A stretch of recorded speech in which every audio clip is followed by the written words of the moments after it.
Salut à vous, petits gros tentacules, bienvenue dans cette vidéo où on va s'attaquer à un des gros morceaux de l'année puisqu'on va voir en fait Inachevé, le jeu de rôle. La gamme physique, le bouquin de base, l'écran et son livret, les cartes, hein, celles qui sont goodies dispensables, celles qui sont tu les achètes, tu testes, sinon tu peux pas jouer. Voilà, qu'est-ce qu'il y a dans le bouquin de base, qu'est-ce qu'on particulière les règles. Et puis voilà, bon, puis on va surtout essayer de répondre à la grosse question par rapport à Inachevé. Est-ce que tout ça, c'est jouable? Fou, bon, allez, hop, j'ai un générique qui paraît. On lance le générique, on attaque ça. On pourra faire des pauses pipi. Bien sûr. Donc déjà, il faut bien se mettre en tête que Inachevé, c'est avant tout un projet, et c'est un truc qu'on aurait vraiment plus attendu dans le l'indé. Voilà, un Dead Crow, ils ont eu le courage de sortir ça. C'est rare qu'on ait des jeux aussi pas de côté qui sortent dans la grosse industrie, et je me dis guillemets parce que l'industrie française du jeu de rôle a rien de gros, mais bon, voilà, dans les grosses maisons, parce que il a vraiment un goût, voilà, il a un goût de trucs qu'on voit d'habitude dans l'indé, dans sa recherche de la profondeur. C'est-à-dire que dans le jeu de rôle, on a les jeux de rôle qui sont faits pour qu'à la fin de la semaine, tu te prends la gueule avec les copains. Des trucs potages, des trucs où les scénarios sont des excuses à des parties de fou rire à table. Et c'est pas péjoratif, hein. Broncalognac, j'adore, est complètement classé là-dedans. Puis on a des trucs qui sont un peu plus ovnis, qu'on trouve plus souvent dans l'indé, hein. Je pense à Héros au pied d'argile, par exemple, d'Eli. Un jour de plus, dernièrement critiqué sur la chaîne. Argiropé, qui nous a montré que des scénars extrêmement profonds. Voilà, ce type de recherche on parle de l'humain et pas les humains se défoulent en fin de semaine en faisant l'écran avec les copains.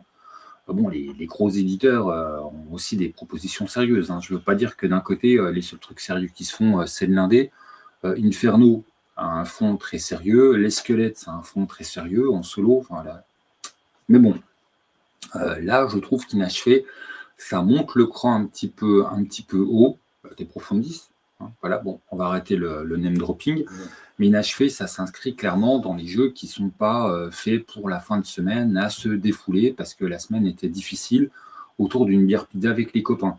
Inachevé a une vraie proposition, a une vraie thématique, l'art. Du coup, si tu pars de l'art et que tu pars de l'imaginaire humain, même si tu joues des choses absolument pas humaines, puisque tu joues des œuvres d'art inachevées dans un monde totalement fantasmagorique, bah, ça parle de l'humain, ça parle de nous. Et du coup, il y a vraiment un aspect sérieux. Voilà, c'est pas forcément se prendre trop au sérieux, mais il y a un côté sérieux dans la proposition d'Inachevé, aussi bien dans ses invitations innombrables, puisqu'en fait, chaque scénar, chaque créa, c'est une rêve culturelle, artistique. Alors, on dit plusieurs fois, oui, soyez curieux, allez dans les musées, tout ça, tout ça. C'est une proposition aussi à toi t'emparer du jeu. Moi, je pense en parler plus tard, mais c'est pas grave. À savoir qu'il y a pas mal d'aspects d'inachevé qui sont inachevés, qu'il va falloir que le MJ y tranche. On a certaines propositions. Voilà, on ne vous laisse pas à poil. Ils ont quand même proposé un setting officiel cosmogonique pour développer le jeu. Mais que le 10-20 fois, c'est une proposition. MJ, c'est ton jeu. Le MJ, c'est l'artiste. Et tu feras bien ce que tu voudras. Et voilà, il t'encourage vraiment à faire ce que tu veux. D'ailleurs, voilà, je ne sais pas pourquoi je fais des plans, je ne les respecte pas. On a 3 scénarios à la fin du bouquin. Un scénario qui, quelque part, respecte les règles de ce qui est mis en amont. Et déjà 2 scénarios qui sont à la limite de ne pas respecter le propre jeu. Je dis à la limite, puisqu'en fait, on va être dans ce qu'on appelle le lieu, l'endroit où les joueurs vont évoluer, qui est un monde un petit peu, on va dire, onirique, pour avoir un mot simple, un monde parallèle onirique, créé, si le MJ accepte la proposition, par un collectif d'artistes de manière inconsciente, où leurs œuvres inachevées prennent naissance. Voilà. Et puis, à partir de là, elles ont une vie propre et elles cherchent leur accomplissement. Ou pas. Et donc, ça, c'est la proposition. Tu joues des œuvres inachevées dans un endroit qui s'appelle le lieu, Qu'un côté onirique, changeant, transformateur, ça c'est la base du jeu. Là-dessus, il n'y a pas d'interprétation de MJ. Par contre, qu'est-ce que l'achèvement? Bon, bah, MJ, tu répondras avec tes joueurs. Qu'est-ce qui est vraiment l'origine du lieu et les créateurs du lieu? C'est ce que je vous ai dit, hein, dans le livre de base, on propose que ce soit un collectif d'artistes, on dit, bon, tu le mets un peu quand tu veux, de toute façon, ça n'a pas d'importance par rapport à ce que vont jouer les joueurs. Donc voilà, à vous de répondre. Et puis dessus, ben, tu as des propositions très très fortes de scénarios, de PNJ et de lieux, sachant que de toute façon, hein, les rencontres avec les PNJ, les rencontres avec les lieux sont la clé des scénarios, puisqu'il n'y a rien d'autre dans ce monde que vous, les œuvres d'art inachevées. Voilà. Donc il n'y a pas de monstres. Hein. Ce qui remplace les monstres, c'est les inachevés monstrueux. Il n'y a pas de créatures à proprement parler. Il n'y a pas de a pas de forêt des arbres avec les loups. Hein. Tout ça, tu oublies, ça c'est dans le jeu de rôle classique. Tu n'as absolument pas ça dans Inachevé. Par contre, dans Inachevé, il y a de l'eau, la ressource fondamentale pour vos joueurs et pour que les créatures qui s'éveillent et les œuvres d'art inachevées puissent se maintenir en vie. Et il y a des encres qui sont, d'un point de vue jeu de rôle ludique, de l'XP cristallisé en un objet. Voilà.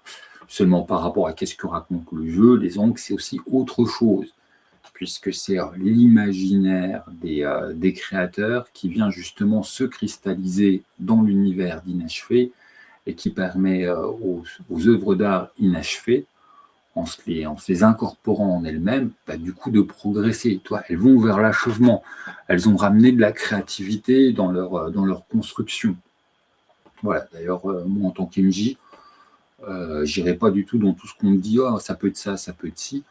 Pour moi, inachevé, c'est complètement la métaphore de l'acte créatif. Enfin bon, ça, je veux dire, les auteurs, ils en ont conscience. Mais je fais jouer à inachevé. Moi, c'est une forme d'akasha, cet univers. Et l'œuvre qui arrive à son achèvement, c'est juste comment ça se traduit dans cet univers onirique, le fait que le mec, dans la réalité, il définit son œuvre. Mais ça, c'est complètement une interprétation de moi. Voilà, vous la prenez si vous voulez, vous la prenez pas si vous voulez pas. De toute façon, ça va être une réponse que ça va être à vous de la donner. Voilà, voilà. Je me la pose bas parce que sinon c'est pas un bruit dégueulasse. Donc, inachevé est inachevé parce qu'effectivement, certaines réponses, tu as des propositions de réponses par les auteurs, aussi bien effectivement dans l'explication de texte que certaines fois par les scénarios, mais ils vont te le dire 25 fois, c'est ton jeu et puis tu fais bien ce que toi tu as envie. Alors, je voudrais dire normal, c'est un peu la base du jeu de rôle, mais dans un jeu de rôle qui se veut autant porter sur la créativité et la création, c'est important justement de le mettre en avant parce que c'est la proposition du jeu, en fait, d'être créatif. Donc du coup, si tu joues inachevé en disant oui, mais alors page 27, c'est comme ça et je m'en fous et je ne prends pas mes idées et mes idées des joueurs, en fait, tu rates complètement ce que t'invites à faire, inachevé. Voilà, je pense que tu joues plus au vrai inachevé si tu pars de ce qu'ils te proposent et que tu fais complètement totabouille avec tes joueurs et que vous amenez vos idées et vos machins, que si tu suis scrupuleusement tout ce qui a été officiellement publié et que tu sacralises et que tu valides toutes les propositions qu'ils te font. Si tu fais ça, je pense que tu n'as pas compris l'invitation. Alors, tu peux le faire, hein, mais voilà, c'est pas... On t'incite vraiment à être créatif. Et pour boucler ma boucle, justement, je vous disais, sur les 3 scénarios qui sont proposés, il y en a un qui est plus normal, à savoir on est sur une grosse situation sociale avec des embrouilles, voilà, des groupes d'œuvres d'art, enfin d'inachevés. Donc, inachevé, ça va être le mot qui va se décliner partout dans la vidéo, où il y a des embrouilles, où je remonte dans tout ça, voilà, un scénario social où il y a des anguilles sous roche, des manipulations. Quelque part, c'est le scénario basique normal, puisque dès le 2e scénario, on va arriver en fait sur l'alpha, à savoir, on va avoir un lieu extrêmement spécifique au lieu, encore une fois, hein, donc le lieu, la dimension où se passe le jeu, et un lieu au sens, le sens commun du mot, un endroit. Voilà, et donc, on va avoir un lieu très spécial qui est le lieu de commencement, quelque part, de l'entrée de l'énergie créative dans le lieu, grande majuscule, cet univers onirique. Endroit en plus où les piédestals des œuvres d'art se regroupent, et où tu vas avoir un côté les piédestals des œuvres d'art qui sont encore vivantes, et de l'autre côté, les piédestals de tous ceux qui sont tombés.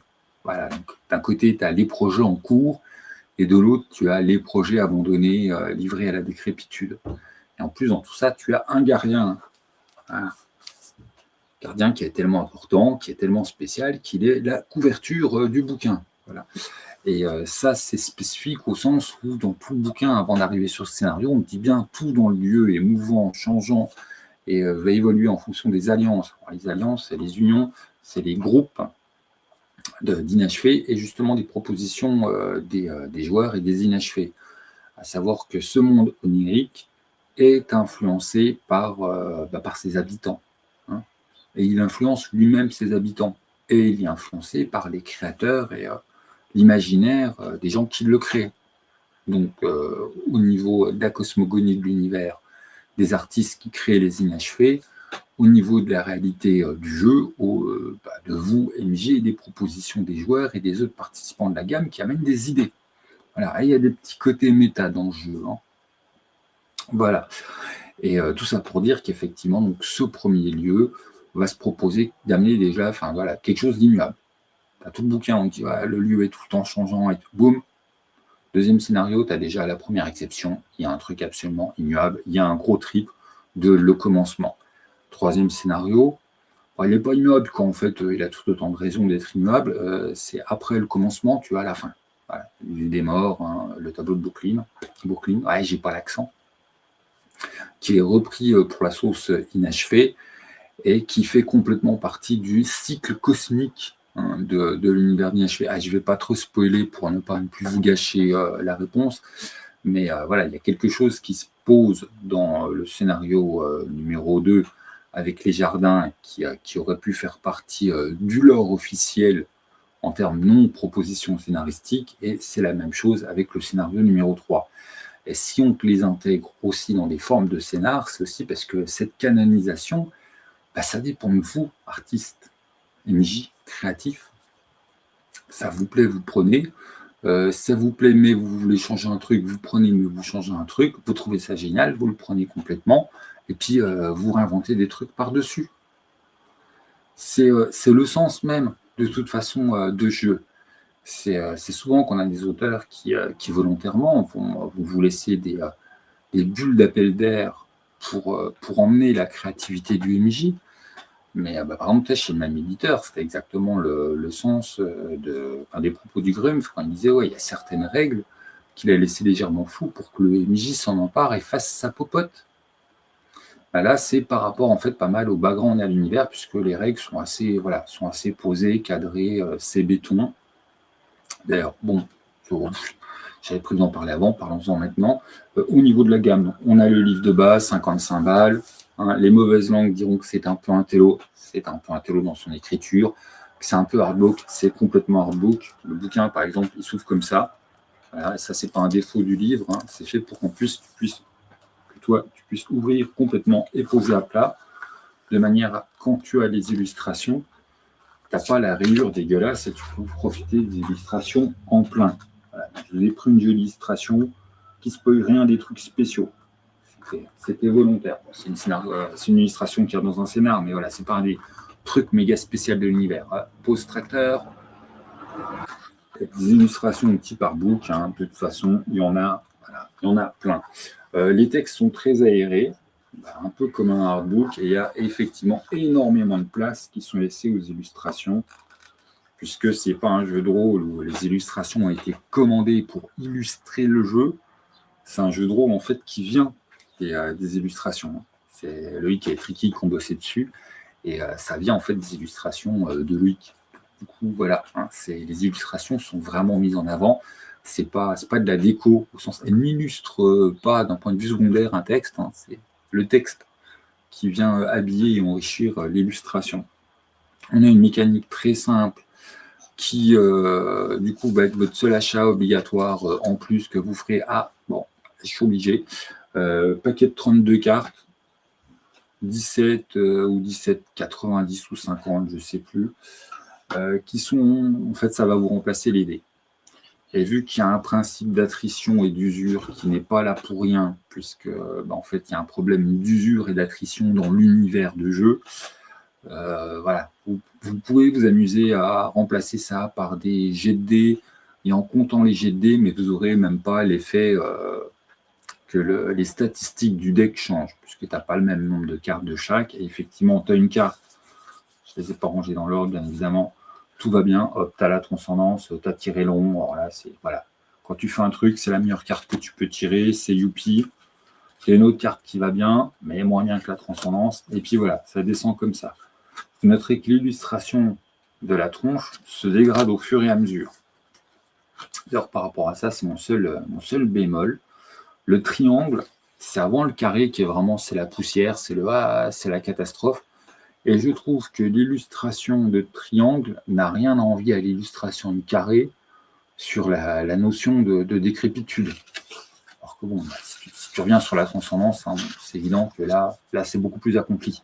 Hop. Mais ça, c'est censé être le moins accompli. Alors que je trouve que, bon, triangle n'a rien à envier. Hein. Voilà. C'est le seul moment où j'avais envie d'être médisant sur les illustrations et le lien game design, illustration, règles. Mais c'est pas parce que moi je suis amoureux d'inachevé que j'allais l'épargner. Voilà, voilà. Il existe un autre paquet de blocs cartes, mais en fait c'est des ressources que vous pouvez compter sur votre fiche de perso. Donc ça, voilà. Si vous arrivez à mettre la main dessus, vous êtes content. Si vous n'y arrivez pas, bon, c'est pas grave. Hein. Courez pas dans les boutiques et dans les conventions.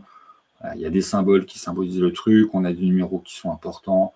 Toutes les ressources du jeu peuvent être symbolisées à table. Mais ça c'est goodies et c'est dispensable. Le paquet de cartes qui remplace les dés, honnêtement, c'est un achat incontournable. Il peut le mettre dessus, oui, c'est indispensable pour jouer. C'est pas une pub pour te faire acheter le paquet de cartes. Effectivement, le paquet de cartes, si tu t'en passes, tu casses la mécanique du jeu, quoi. C'est fait pour être joué comme ça et c'est fait par un processus d'attrition qui a une correspondance dans l'univers de jeu. C'est pas juste une attrition pour mettre un peu la pression aux joueurs, mais que ça correspond en rien à l'univers. Hein. Je le ressouligne parce que bon, je trouve que voilà, les dépenses ajoutées en jeu de rôle, je racle toujours un petit peu des pieds, mais ça a vraiment du sens. Donc oui, ça te fait 17 balles de plus pour jouer à inachevé. Mais bon, c'est comme quand tu te mets à ton premier jeu de rôle, il faut bien que tu t'achètes des dés. Bon, bah là, tu te mets à inachevé, ça marche vraiment avec un bloc de cartes qui a vraiment du sens. Si vraiment, tu n'as pas de thunes, bon, bah, en fait, tu vas sur n'importe quel fournisseur, hein, on te parle d'un jeu de 32 cartes, on t'explique combien il y a de cartes de chaque dedans. Et donc, du coup, bon, bah, tu joues avec un paquet de cartes normal que tu sabouines en réécrivant les numéros qu'il faut. Mais il faut respecter la compo du paquet de cartes et il faut garder un paquet de cartes. Et quand tu as 17 balles, bah, tu prends le vrai paquet de cartes. Mais voilà, tu remplaceras pas les paquets de cartes par des trucs de dés aléatoires. Hop, pose câble pour moi. Je me désalive. Puisqu'on en est aux règles et que j'ai versé sur les cartes, la création de perso porte des points aléatoires. Là, on n'a pas l'habitude d'en avoir hein, au niveau de à quoi tu ressembles. C'est assez marrant. Il y a des trucs aléatoires dont on n'a pas l'habitude. La mécanique de jeu est très simple. Hein. Vous avez des fonctions. Et puis, bah voilà, vous avez des fonctions qui sont mieux que d'autres. Oh, on n'invente pas l'eau chaude. Et puis, c'est lié au tirage de cartes. Oh, on n'invente pas l'eau chaude. Et le système est simple. Le truc qui est important à souligner au niveau du système, moi déjà, c'est que vous allez courir après la flotte, hein, parce que, bon, sans flotte, vous êtes très très mal. Vous jouez des êtres très très bruts à la base, hein, vous avez très peu d'âme, en fait, très peu d'identité. Et toute votre pérégrination va vous amener justement de cette épaisseur de création et vous allez obtenir de l'âme et de l'identité. Mais vous allez aussi vachement vous dessécher. Et donc, vous allez passer votre temps à vous balader avec des linges pour vous humidifier parce que vous êtes des statues de terre glaise qui sont en train de dessécher en vous baladant dans une espèce de désert chelou, aride, onirique. Et donc, du coup, tomber en poussière, c'est votre grande menace. L'autre grande menace, c'est que d'autres inachevés vous réduisent en poussière. Et ça, j'avais vraiment envie de l'aborder. Je l'ai mis dans mes petites notes. Le système de combat est extrêmement létal. C'est volontaire, ils te le disent. Hein, c'est bon, alors on a fait un truc extrêmement létal, on en a conscience. Quand tu attaques, tu peux te prendre des dégâts. Hein, J'attaque, c'est mon tour de jeu. Comment ça, c'est moi qui me fais défoncer? Ça, c'est possible. Donc c'est létal. Et c'est fait en fait pour que la baston, ça soit vraiment le dernier recours, et vous jouez des créatures qui sont qui vont pas finir brutes, mais justement vous partez de choses brutes en formation. Ils ont un côté vraiment animal, brutal. Et ça doit se transférer dans les règles. Et du coup, ça se transfère dans les règles. Les bastons sont animales. Les bastons, c'est pas des loups enragés qui sautent dessus, mais c'est des statues enragées qui sautent dessus et qui se pulvérisent pour récupérer des encres. Vu que les trucs que j'appelais les points d'expérience qui se corporisent dans cet univers de jeu, les encres, vous les mettez, vous les appropriez, mais si on vous explose la gueule, on peut les récupérer. Donc il y a une certaine forme pas de cannibalisation, mais de concurrence à la récupération des encres. Donc tu peux en trouver des planqués dans le lieu, mais tu peux en trouver tout simplement deux plantés dans quelqu'un un peu plus faible, que tu as décidé que toi, tu n'en as rien à foutre, parce que l'éthique, c'est pas un truc qui te parle, et puis tu vas aller défoncer des têtes pour récupérer des encres sur les autres. Il n'y a aucun souci, c'est possible, il y en a qui font ça. Voilà. Et la richesse de jeu, aussi bien dans le livre de base que dans tout ce qui va être amené après, et surtout qui va être enrichi par après, c'est les PNJ et les lieux. Puisque de toute façon, le lieu, c'est un immense truc mouvant où les centres d'intérêt, c'est les endroits que vous visitez et les gens que vous rencontrez, les autres créatures inachevées que vous rencontrez. Certains sont très avancés, vont être doués de parole, qui est un pouvoir, parce que oui, vous pouvez obtenir des pouvoirs, et qu'au début, vous ne parlez pas. Au début, vous croquez entre vous, mais vous arrivez quand même à vous comprendre, parce que vous êtes né à peu près en même temps. Mais voilà, ça va être la force de jeu, c'est les propositions créatives de PNJ que vous allez rencontrer et de lieux que vous allez rencontrer. Comme je vous le disais, dans les exemples de scénario, on a déjà des lieux qui sortent de l'ordinaire, on a des PNJ qui sortent de l'ordinaire. Donc soit vous pouvez renacler des pieds en disant « Oh, mais moi on me propose de jouer quelqu'un de complètement ordinaire, et en fait il y a plein de PNJ qui sont un peu spéciaux, un peu extraordinaires, un peu machin ». Soit vous pouvez vous dire « en fait ça c'est des propositions d'où aller. Qu'est-ce que moi je vais créer? En quoi mon œuvre, mon personnage, lui, il va avoir quelque chose de spécial et de créatif. Et à toi d'échanger avec le MJ, à toi de faire le truc pour aller sur quelque chose qui soit un petit peu transcendant, qui soit un petit peu particulier. Moi, c'est comme ça que je le prends, parce qu'effectivement, par rapport aux règles de création des persos et au stricto sensus règles d'évolution, on a quand même des persos qui apparaissent qui ne respectent pas les règles. Il faut avoir masque de bronze, un PNJ, je spoil, un PNJ qui était à 2 doigts de l'achèvement et qui a dit « Oh, fuck, non, l'achèvement, c'est pas pour moi ». Et du coup, qui d'une certaine manière lui-même s'est achevé en refusant son achèvement, et achevé au point qu'il a réussi à se renommer. Alors que le nom de l'œuvre, normalement, c'est un truc, hop, tu nais, tu connais ton nom, tu connais le nom des autres, qui est un nom d'œuvre d'art, tu n'as aucune idée de ce que signifie ton nom, mais tu connais ton nom. Et là, il y a une créature qui a réussi à se renommer. Voilà. Le jardin, là où tout commence, là où les énergies entrent dans ce monde onirique, et où les stèles des œuvres d'art sont conservées, aussi bien les vivantes que les mortes, porte donc lui aussi un gardien qui est lui aussi particulier. L'île des morts va vous amener à, je ne vous le souhaite pas, mais pouvoir rencontrer aussi quelque chose de très particulier. Voilà, donc les scénarios, les endroits n'arrêtent pas d'amener des choses exceptionnelles, et à vous de vous en emparer, à vous de faire aussi des trucs exceptionnels. Et c'est une des grosses forces de cette sortie de gamme, c'est qu'effectivement, si vous voulez, vous faites « Oh, j'ai pas 17 balles à foutre dans un jeu de cartes, et puis je hack moi-même un jeu de cartes à 32 balles que je trouve à 2,50 € chez nous, j'en sais rien. Par contre, le bon plan pognon. Un tracteur au loin, je remets la pause. Voilà, un livre de base, très beau livre, 55 balles, machin, vraiment très bonne qualité, tout ça. Mais il me saoule, les tracteurs.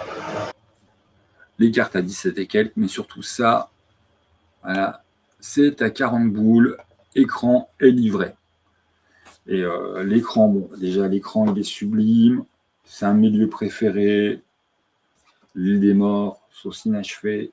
Ouais, je pense que tout le monde a la ref. Il y a un moment, je ne vais pas vous prendre pour des débiles.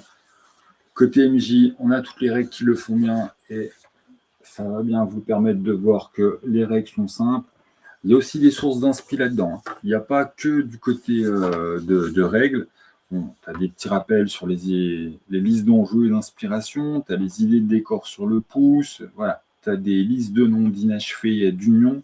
Les unions, je rappelle, c'est les groupements d'œuvres d'art, enfin, d'inachevés qui cherchent à devenir des œuvres d'art en formation.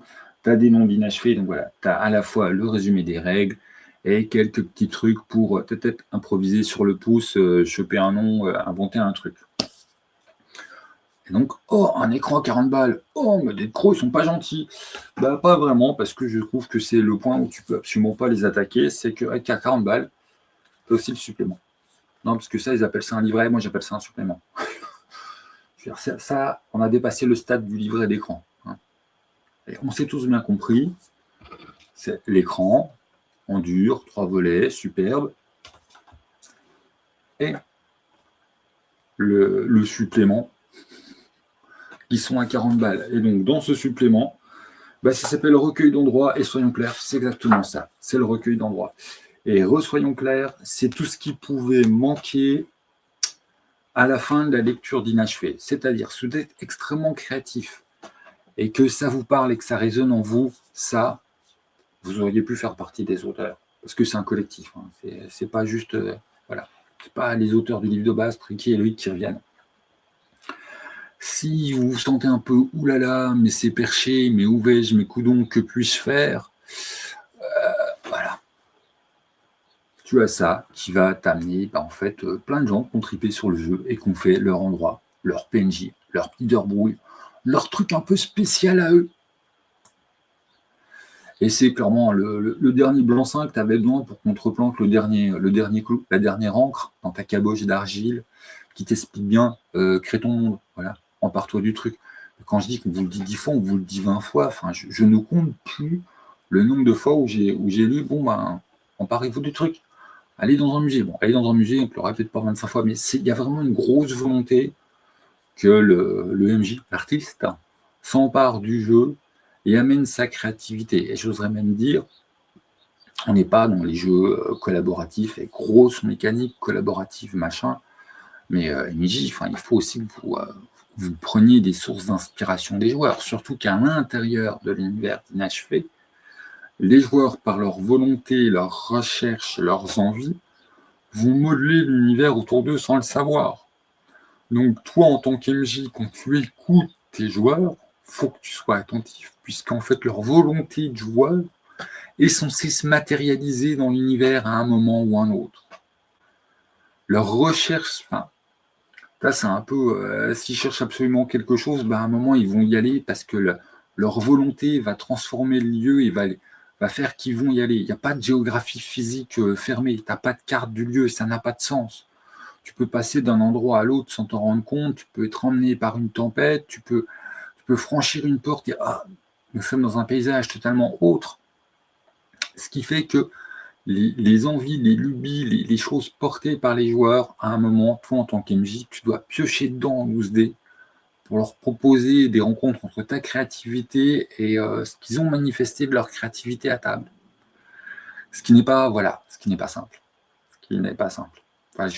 Soyons clairs, c'est le côté difficile, c'est inachevé. Je pense que ceux qui vont pitié dessus vont avoir un début d'énergie débordante. Ceux qui vont pas pitié dessus parce qu'ils se sentent un peu j'ose pas, machin, vous avez l'orgueil qui va vous donner des tas d'inspiration, et ça, c'est pas la Bible. Vous prenez, vous déformez, vous malaxez, vous faites vos trucs. Un PNJ vous plaît à un endroit, il y en a un autre qui a inventé un autre endroit qui vous plaît plus, mais que t'aimes pas son. Fais ta sauce. Tu charques, tu sors ta tronçonneuse ludique, tu découpes, tu fais ton truc. C'est vraiment le sens du jeu. La tronçonneuse, c'est pas le bon mot. Hein, on n'est pas sur la sculpture sur bois, mais faut que tu le malaxes, faut que ça soit ta chose, ce jeu. Ta chose au service des joueurs et à l'écoute des joueurs, puisque de toute façon, dans cet univers, les créatures, plus elles vont évoluer, c'est-à-dire plus les joueurs vont prendre leur marque, vont commencer à comprendre un petit peu dans quel bazar ils sont, dans quel rêve onirique, qui vont amener des propositions et des envies de recherche, plus c'est censé se matérialiser autour d'eux. Le lieu est censé les y emmener ou se confronter à des choses qu'ils recherchent, enfin, se confronter à d'autres inachevés qui recherchent les mêmes choses, voire qui recherchent au contraire complètement l'inverse, parce que ça fait deux idées créatrices qui rentrent en conflit, et que peut-être tout ça, en fait, c'est une métaphore de ce qui se passe dans la tête de l'artiste, enfin du créateur. Entre les vrais mots et le sens qu'ont les mots dans le jeu, on s'y perd. Donc les créateurs dans le jeu, c'est les artistes qui, dans la réalité de l'univers de jeu, imaginent l'univers fictif dans lequel les créatures sont, alors que l'artiste, c'est le nom qui est donné au MJ. Showtime, Showtime, Bibi. Voilà, donc ça, c'est quelque part, déjà, indispensable. Tu l'as avec l'écran. Bon, déjà, en fait, je pense que, qu'il soit indispensable ou pas pour toi, tu vas le choper. Mais il devient indispensable pour les gens qui ont envie de sources d'inspiration pour bidouiller leur truc, ou des gens qui manquent de sources d'inspiration et qui veulent s'appuyer sur des gens qui ont déjà été créatifs. Voilà. Tu peux utiliser que le livre de base. Mais le livre de base, il n'est pas non plus extensible à l'infini, et je trouve que quand tu finis la lecture du livre de base, soit tu es vraiment très très émoustillé par tout ce que tu as déjà lu, soit tu te dis waouh, c'est méga cool tout ça, mais comment c'est que c'est jouable? Bon, c'est cool, j'ai 3 scénarios qui sont donnés. Sur les 3, j'en ai déjà 2 méga spéciaux qui sont un peu pour PJ avancé, pour voir, enfin, à pas mettre dans les pattes des joueurs débutants. Je voudrais dire le scénario 2 et 3, on est sur des trucs, les origines, la fin de toute chose, pas forcément au début. Toi, au début, le premier scénar, il est très bien parce que c'est, je voudrais dire, un peu les embrouilles normales de cet univers de jeu. Et c'est là que tu es quand même très très content de pouvoir t'appuyer, je me mélange dans le bouquin, t'appuyer sur le livret de l'écran, c'est le recueil d'endroits. Ouais, tu as plein de gens qui ont participé, tu as Enzo Cavalier, c'est qui a la liste des gens, parce que, enfin, voilà. Marielle Saran, il me semble qu'il y a Glooby qui a participé, enfin, il y a vraiment plein de monde qui a participé. Benjamin Diebling, bon, à chaque fois, c'est beau. Tu as pas mal d'illustrations qui sont de ce type. Enfin, moi, je kiffe le côté gris sur noir. Ça rend vraiment bien.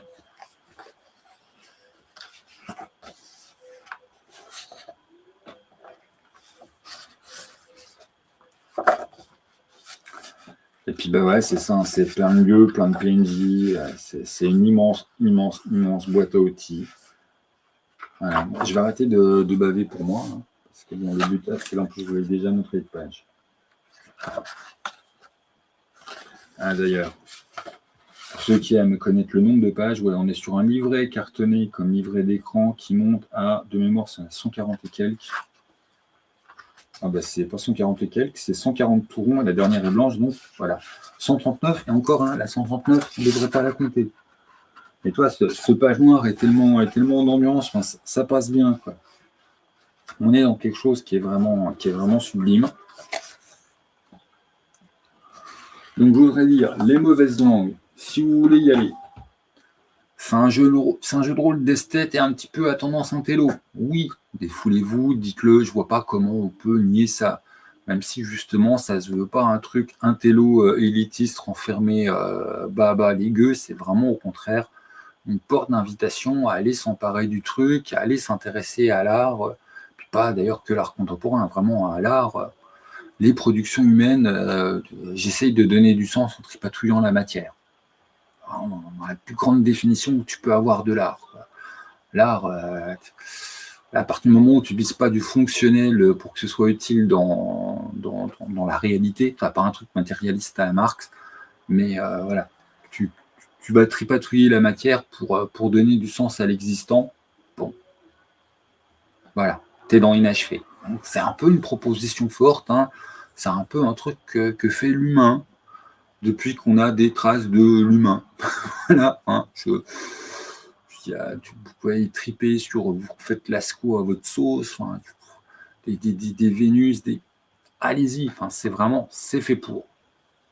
Mais du coup, oui, vu sa thématique et vu que ça visait de ne pas réduire cette thématique dans la gadoue, si vous voulez, il y a un petit côté prout-prout d'intello. De toute façon, je me suis déjà pris dans la gueule quelques fois. J'ai beau tout enlever, mes oripeaux de gna gna gna, j'ai fait des années de philo, il y a un moment, il y a des trucs qui t'es pas intéressé pour rien. Donc oui, il y a un petit côté, si vous voulez, qui peut se traiter d'intello. Pas d'élitiste. Mais bon.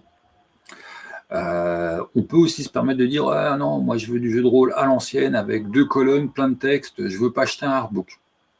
Ça va être dur de nier la volonté artistique, illustratrice, de qualité de bouquin, ne serait-ce qui peut s'ouvrir à plat, les illustrations, le travail de maquette, oui. Il y a une certaine volonté artistique dans cette publication. Donc, voilà, moi, j'ai rien à dire à quelqu'un qui dit non, je veux un jeu de rôle à l'ancienne avec 2 colonnes, écrit tout petit, 40 kilos de texte, voilà, les pages blanches avec une illustration, machin, ça me fait gueuler parce qu'au bout d'un moment, je m'en fous. Bon, à ce moment-là, effectivement, Inachevé, c'est pas pour toi. Inachevé, une grande partie de la proposition, c'est aussi, elle est aussi visuelle, elle est à la base du jeu. Donc il faut que tu puisses t'emparer d'une illustration pour dire ah, moi ça j'en fais un PNJ. Oh, elle est déjà prise pour être un PNJ quelque part, je m'en fous. Je fais mon PNJ. Bon. Par contre, qu'elle soit pas jouable, c'est beaucoup plus discutable. Puisqu'on entendra que c'est pas jouable. Que c'est une proposition de jeu totalement décalée, qui va en refroidir certains. Au début, tu as vu des bestioles, les joueurs ont le droit de parler entre eux, hein, mais tes bestioles ne parlent pas. Voilà, c'est pas, je vais dire à Bidule que c'est, voilà, mon personnage, voilà, on utilise souvent Vengeance, je ne sais plus combien, quel numéro, en exemple d'une joueuse, mais tiens, j'ai du Musha sous mon nez, j'ai l'île des morts de Niflim sous mon nez. C'est pas du mytho, hein, mais voilà. Derrière l'écran qui filme, en fait, ça c'est l'île des morts version Néphilim. Hein, hop, on la retrouve ici. Et puis là, YouTube va pas aimer parce que, pour ceux qui savent, voilà, c'est sa pub, son affiche pour l'absinthe. Bon, on va éviter de faire des pubs pour l'absinthe sur YouTube. Mais je sais plus, j'en ai pas vu. Voilà, c'est un truc qui est jouable, mais qui est différent. Au début, effectivement, vous n'allez pas dire machin, on va appeler, tiens, Robot 26, elle va pas dire que, parce que dire que c'est un pouvoir, la parole est un pouvoir, et donc tu vas dire, oh, il s'approche de toi, et puis il grogne pour te faire comprendre qu'il n'est pas d'accord. Voilà. Ou il saute sur place pour manifester ça, je vois. Au début, c'est quand même compliqué. Plus vos persos vont évoluer, plus justement, ils vont avoir de la profondeur, et l'île des morts se pète la gueule, et ils vont moins ressembler justement à des petits animaux familiers bruts, plein d'émotions très brutes, tout ça va être raffiné, ils vont être plus subtils, ils vont pouvoir exprimer des idées plus subtiles entre eux. Et aussi avec les autres qu'ils rencontrent, même si du coup les expressions sont plus simples dans la même union. Voilà, des œuvres qui ont l'habitude de se côtoyer, des bestioles primales qui ont l'habitude de se côtoyer, se comprennent mieux que quand ils rencontrent quelqu'un qui ils n'ont jamais interagi, qui ne connaissent pas son caractère, qui ne connaissent pas ses volontés, qui ne connaissent pas ses désirs. Bon, voilà. Qui part un peu, ça marche pareil avec les humains doués de parole, en fait. Hein. Voilà, c'est pareil pour tout le monde. Jusqu'à avoir des personnages qui sont vraiment plus évolués, qui ne sont pas forcément humanoïdes. Hein. Si tu veux jouer un cube qui se balade sur des tentacules, si tu veux. Bon, il y a quand même pas mal de formes humanoïdes qui se baladent dans Inachevé, mais c'est pas une obligation. Tu peux jouer un cube parfait dont des tentacules sortent et ça fait ses mains, ses pieds, ses bras. Voilà. Tu peux. D'ailleurs, la notion de bouche, d'œil, de tout ça, c'est purement esthétique. Hein. Tu peux jouer une créature sans yeux, tu verras quand même. Voilà. Tu peux parler sans bouche. C'est un pouvoir. Tu peux être un cube parlant. Voilà, tu es une voix qui émane. Pardon. C'est un peu tripé, effectivement, on vous propose de jouer quelque chose de différent. C'est pas du tout injouable, et cette injouabilité qu'on pourrait reprocher si on était médisant est justement bien contrecarrée par tout ce qui t'est amené par les 3 scénarios, surtout le premier qui te montre que c'est jouable, par le kit, et surtout par, je trouve, hein, le livret de l'écran qui te montre que, bah oui, toi aussi, tu fais pas partie des auteurs originaux, tu t'en fous, tu t'empares du truc, tu crées tes propositions, crée tes envies. Effectivement, se renouveler, pour certains, ça sera très simple, pour d'autres, ça va être très difficile et ils auront besoin de s'appuyer sur le livret, ils auront peut-être besoin d'aller fouiner sur internet pour voir, des propositions d'autres. Ça, c'est, comme à chaque fois par rapport à la créativité, il y en a pour qui, c'est débordant et puis il y en a pour qui, c'est du travail, du travail, du travail. Ça, vous connaissez mieux que moi. Moi, je ne sais pas dans quelle case vous êtes, voilà. Et c'est pas parce que pour vous c'est difficile de créer qu'il faut faire l'impasse. Il y a déjà beaucoup de matière pour créer et au contraire, ça va peut-être justement vous aider à franchir le pas, à être un peu plus créatif. Par contre, oui, si vos joueurs, sont allergiques aux trucs un petit peu perchés et puis à jouer un petit peu autrement et ce qu'ils veulent, c'est des vendredis pour se défouler bière, pizza, je te dis pas de pas t'acheter inachevé, hein. Peut-être que tu vas te l'acheter et puis pour toi, ça va être un super trip, mais il va rejoindre ta bibliothèque et tu te diras: «Zut, j'ai pas les joueurs pour le jouer». On a tous des jeux comme ça qui ont rejoint nos bibliothèques en nous disant: «Ouais, moi je suis fin cool, je suis fin chaud pour, mais j'ai pas des joueurs pour le jouer». Ça va peut-être être la réelle, vraie, plus grosse limite, du jeu, c'est qu'il faut réussir à le proposer. Voilà, faut réussir à trouver des gens qui sont enthousiasmes pour. À un moment dans le bouquin, ils disent: «Oui, si vous êtes prof d'art plastique et vous faites jouer ça à vos élèves, on est preneur pour les retours».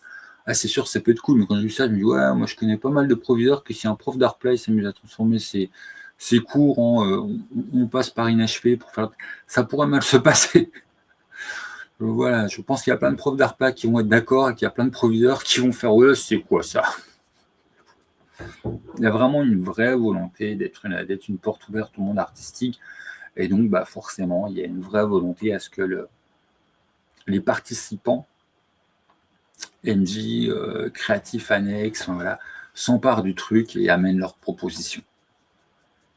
Le jeu t'y laisse de la place, tu as des trucs qui sont, comme tu dis, sur les cosmogonies finales, qu'est-ce que vraiment la transcendance et l'achèvement? Bah, faites à votre sauce! Qu'est-ce que vraiment, sont les créateurs à l'origine de tout ça? Bon, vous met une petite proposition, mais faites bien ce que vous voulez, hein. Vous êtes peut-être le rêve d'Azathoth. Voilà, donc faites-vous plaisir. C'est une proposition qu'on en voit très, très, très rarement, dans l'univers mainstream des éditeurs. Voilà, j'ai 2-3 autres trucs perchés en tête, mais des trucs comme ça, non, en fait, non, des trucs perchés comme ça, d'habitude, c'est de l'indé.